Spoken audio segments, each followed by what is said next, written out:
All right, so we'll start. I'm Krzysztof, and today we'll talk about reducing boilerplate in applications leveraging or built with Django Rest Framework. First, let's start with a little bit about me and my credentials. I've been using Python since 2.2. I've been using Django since 0.91. And at the time the events described in this presentation took place, I was a senior software engineer and architect at Telmedic, which is a provider for class-certified services for clinical communications across North America. And right now, I'm head of Warsaw office at Plecto, which is also one of the sponsors here. The setup for the situation is that we provided secure clinical communication, which means we actually had to take care about the availability of our service. We were allowed pretty much zero downtime, and the solution was pretty complex because we had integration with various electronic medical records providers and various hospitals, and they required a lot of custom code. We had over 130 deployments of 40 microservices, which meant 40 code bases, which were some multi-tenant, some single-tenant, which means that for some cases... What's wrong? Nie możemy za bardzo włączyć modu prezentacji, bo się wyłącza wtedy projektor. Niestety. Okay, let's get back to it. So some applications were multi-tenant, some were single-tenant, which means that they're provided for all clients or part of the clients or only particular client in that particular deployment. And that means we needed to introduce dynamic resources and dynamic event routing, and those were configured per deployment. So our overall topology of communication was pretty complex. And unfortunately, neither AMQP, so message queue, or event streams did fit our use case particularly well.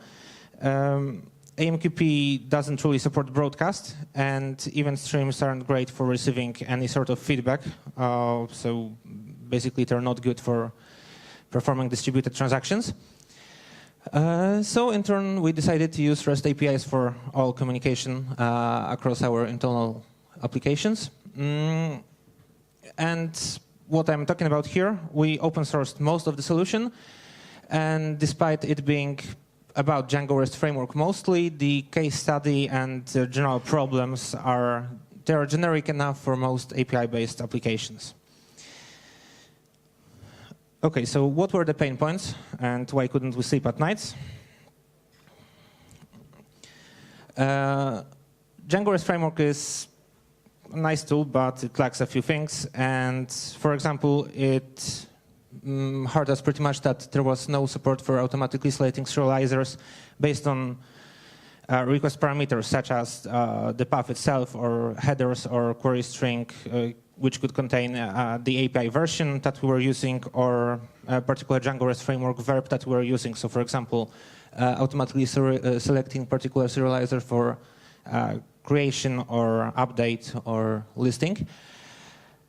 We obviously can select serializer and get serializer class, but that doesn't really help us all that much because we still need to write that code by hand pretty much. Next thing is that there was no field for static data, which we leverage significantly to pass on some metadata about whatever we're doing across services.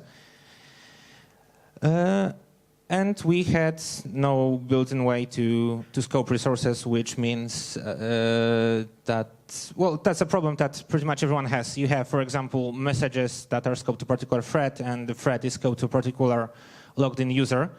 So you cannot see things that are outside of your scope of interest or outside of your permissions as an user. Obviously, we solved all those issues, but every team solved them in a different way, and every project had some quirks about doing it. Next big issue was the generic view structure. It's really cool, we can use all those fancy list create API views, but if you want to put something inside there, you need to recreate the whole structure from the top up, or just use parts of the mixins. And as it turns out, every team, every project had its own quirks and did it in a bit of a different way. Perform update and perform create do not pass the keyword arguments to serializer safe, as it turns out. So we were never safe calling super method on perform update or perform create. And there was no built-in way, obviously, to deserialize a blob of data incoming from a generic data source. So, for example, event listeners, event handlers that could receive data from multiple sources with multiple types. We had to basically manually scan them for the type of data that they contain, and obviously all teams and all projects did this in a bit of a different way. So we decided to do something with it because it was taking way too much time and it had way too much issues. We wanted to reduce cognitive overhead of the solution that we built. Mostly due to the fact that context switches between working on one project and another project were really expensive for us. And the onboarding time for new developers was also pretty significant because of various standards across our repositories. We had significant number of bugs related to parameter or requests scoping and model scoping, selecting correct serializer, and especially when we added a new API version for a particular project, things tended to break a little bit due to a lot of conditionals that were sprinkled all over the code. And that's very important to reduce the incidental complexity. We don't want to fight with the machine. We don't want to fight with whatever we can eliminate. We just want to deal with the business logic and implementing the solution in as simple and as efficient way as possible. So why, what's in particular were those issues?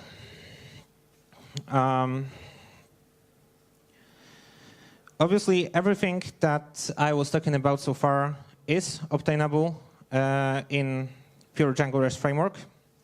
And none of those issues are really critical.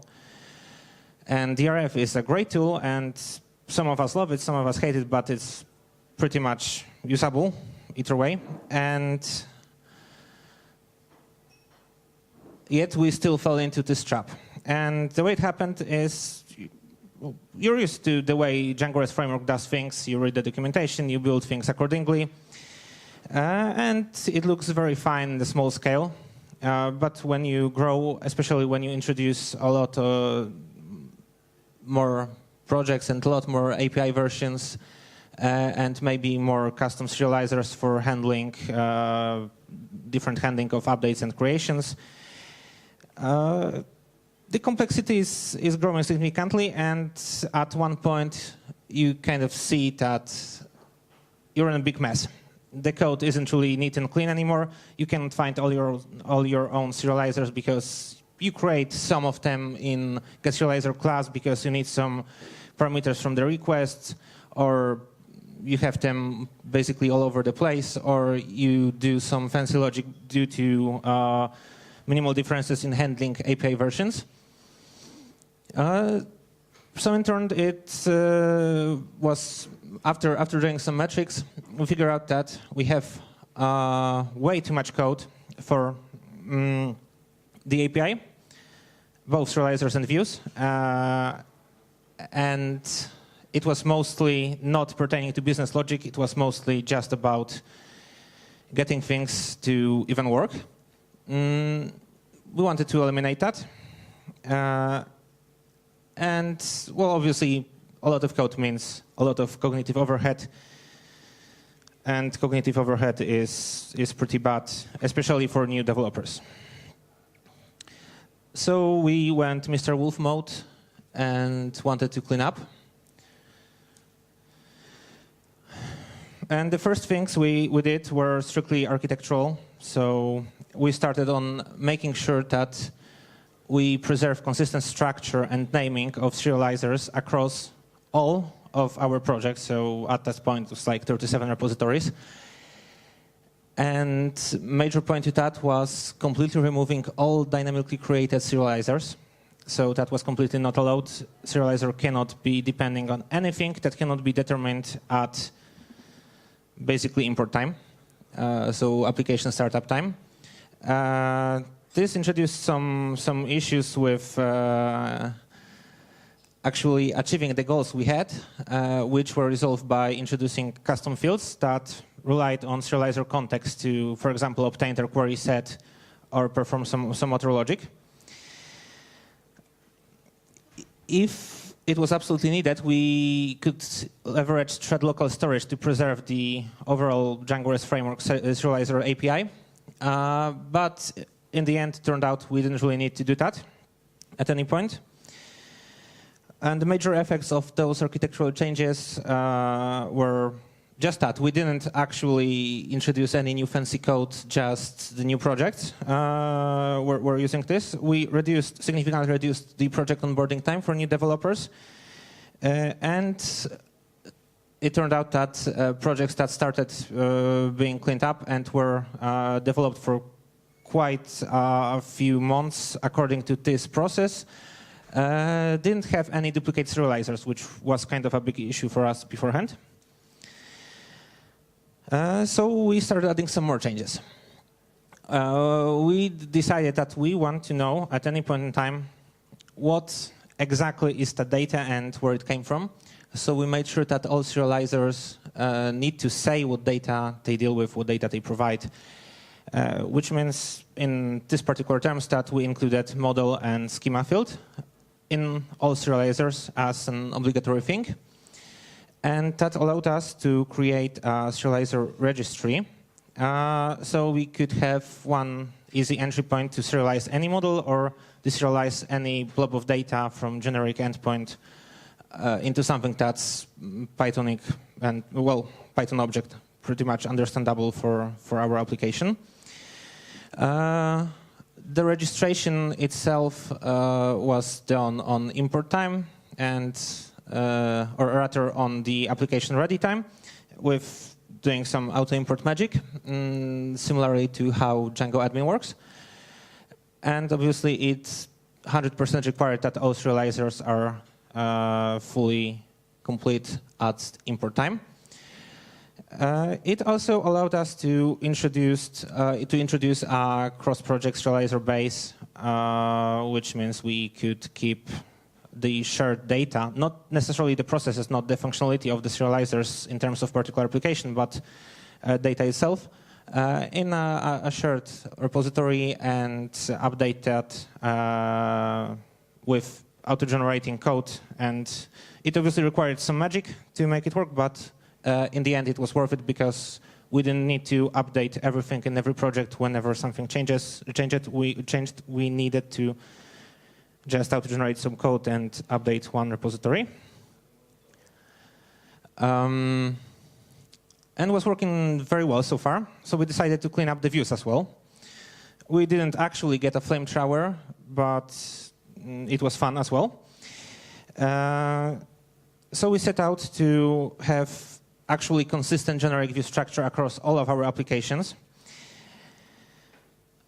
And we had a lengthy discussion about it because everyone had their own opinion, and at the end we settled to follow DRF, the native DRF generic view hierarchy, but with some twist. We added the ability to add additional base classes and mixins just via specifying their path in your Django project settings, which allowed us to use the same structure with a little bit different functionality across all projects. And that helped us a lot because every project from then on had strictly the same class and could actually use the generic classes, didn't have to include all the mixins and base classes, which led to like 8 base classes sometimes. in every view or view set. And we provided the ability to select serializers based on all the parameters that we wanted them to be selectable on. So if it was a model view set, we knew the model. If we put in the schema, we could automatically import the serializers and import the versions of the serializer that were pertaining to a particular Django Rest Framework verb or a particular API version, depending on the needs of the project.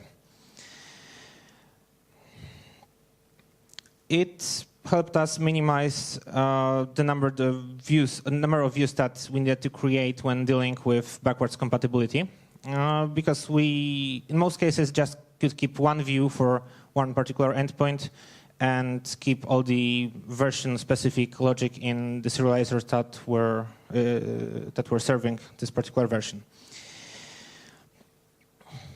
Further on, we provided the scoping, the thing that actually took about 20,000 lines of our code across the repositories, just to provide the get query set methods that we wanted, and we replaced that with, in most cases, just one line that was based on a base class that had 80 lines, something like that. What it did is basically allowed us to take a request parameter or keyword argument from the URL or something else that we wanted and scope the query set accordingly. And it could work pretty much automatically according to conventions like in this case. So this case is basically we have any model that has a relation to account that is described by account ID field, and the request keyword argument is named account PK. And when we add that line, all the objects that we see in our list views will be filtered to only contain the objects that have matching relation to the keyword argument. This case is pretty simple. We had more complex and chained ones, so we could go like 4 levels or 5 levels deep, but it was done in a declarative way and was way less error prone.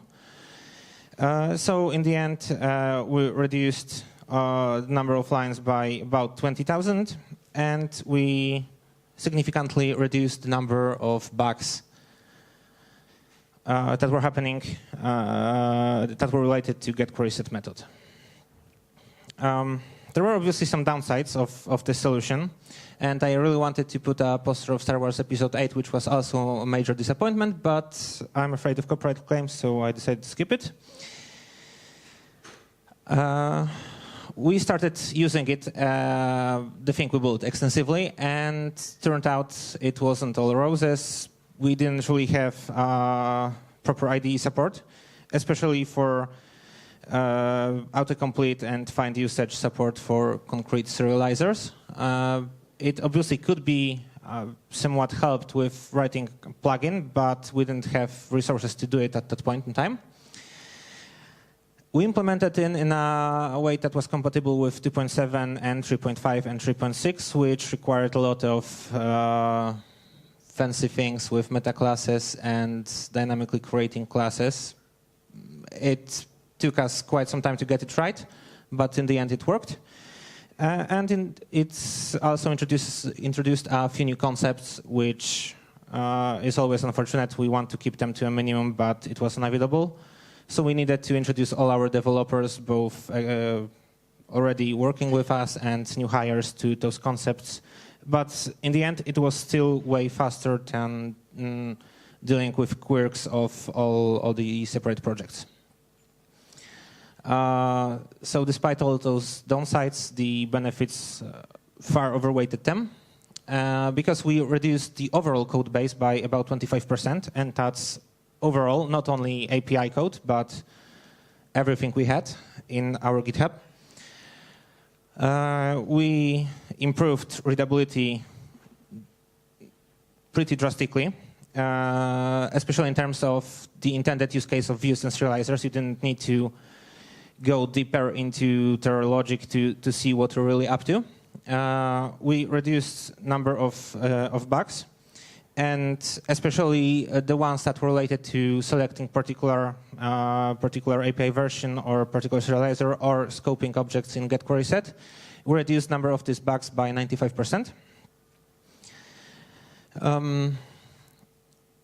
And that's a fun metric that I can present. We went down by flat 4 hours for simple tasks. So tasks that we rated across all teams to 5 story points or less. We didn't do such metrics for more complex tasks because they usually required a lot of logic and not only some simple API integration. So we don't know how much exactly did it help us save. But as an overall, the average feature delivery time went down very significantly. It also helped us improve on our data documentation. Anything that went from our applications outside, especially to our mobile applications, and logging throughout the application, because we knew exactly what data we were dealing with and who was at fault, or rather which code base was at fault when something went wrong. And it also allowed us to introduce another project later on, which was request tracking across all of our applications and deployments. Okay, so that's all about it. Thank you very much. And the project itself is available on Python Package Index and GitHub as Django Rest Easy. And we at Plecto are obviously hiring. And it's time for your questions.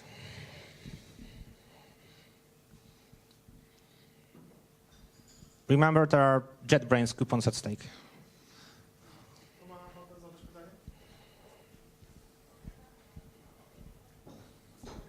Po angielsku, po polsku? Preferably in English, so that it can be recorded in English. So one of the first things in your presentations, you said that. Sorry, I'm not sure if I remember correctly, but you said that you could not use AMQP. Yeah. Because it does not support broadcast. Yes. So what do you mean by AMQP does not support broadcast? So AMQP as a protocol requires acknowledgements. So basically, you specify. Well, you can have one listener per queue that will receive the message. That's what we mean. And we needed, in some cases, multiple listeners for some particular events. So building it with AMQP was obviously also possible, but required way more overhead for sending multiple messages and setting up multiple queues. Okay, so we can accommodate for that. So you didn't consider a message broker like RabbitMQ or? Yeah, we consider it, but those are the shortcomings we had with those. So we basically would need to set up a separate queue in Rabbit for every particular service that might be interested in something. And we didn't want to have our configuration in any way depending on our deployments. Okay, maybe I'm just too used to the way it's done in Spring Boot, so I'm okay. Yeah. Well, I can try explaining it better afterwards if you want. Yeah, it's good. I think I understand. Thanks. Ktoś jeszcze?